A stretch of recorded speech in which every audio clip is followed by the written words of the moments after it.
ঈদে মুক্তি পেতে যাচ্ছে নুসরাত ফারিয়া ও সজল অভিনীত ছবি জিন 3। সম্প্রতি ছবির পোস্টার ও একটি গান প্রকাশিত হয়েছে। গত সোমবার প্রকাশিত হয় ছবিটির প্রথম গান কন্যা, যেখানে সজল ও নুসরাত ফারিয়ার রসায়ন উপভোগ করেছেন দর্শকরা। গানটি প্রকাশের একদিন পর বাংলাদেশের কিংবদন্তি সঙ্গীত শিল্পী রুনা লায়লা সেটি শেয়ার করেন নিজের ফেসবুকে। এ খবরে আপ্লুত হয়ে কেঁদে ফেলেন ছবির নায়িকা নুসরাত ফারিয়া। বিস্তারিত ডেস্ক রিপোর্টে। I am crying. Runa Laila shared our song. Can you believe it? See, look at this. Look at this. I am so emotional.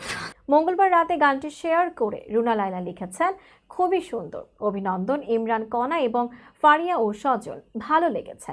Runa লায়লার এমন মন্তব্যে আবেগ ধরে রাখতে পারেননি ফারিয়া। এক ভিডিওতে তিনি বলেন, আমি কাঁদছি। রুনা লায়লা আমাদের গান শেয়ার করেছেন। পাশেই থাকা সজলকে দেখিয়ে ফারিয়া বলেন, তুমি কি এটা বিশ্বাস করছো? এই দেখো, আমি খুবই আবেগ আপ্লুত।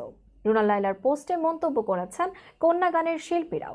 কণা লিখেছেন, এটা আমাদের জন্য অনেক কিছু, আপনি গানটি শেয়ার করায় নিজেদের পরিপূর্ণ মনে করছি। ইমরান লিখেছেন, অনুভূতি প্রকাশ করতে পারছি না, আমরা অভিভূত। ছবির নায়ক সজল লিখেছেন, আপনার প্রত্যেকটা শব্দে ভালোবাসা, ভালোবাসি ম্যাডাম।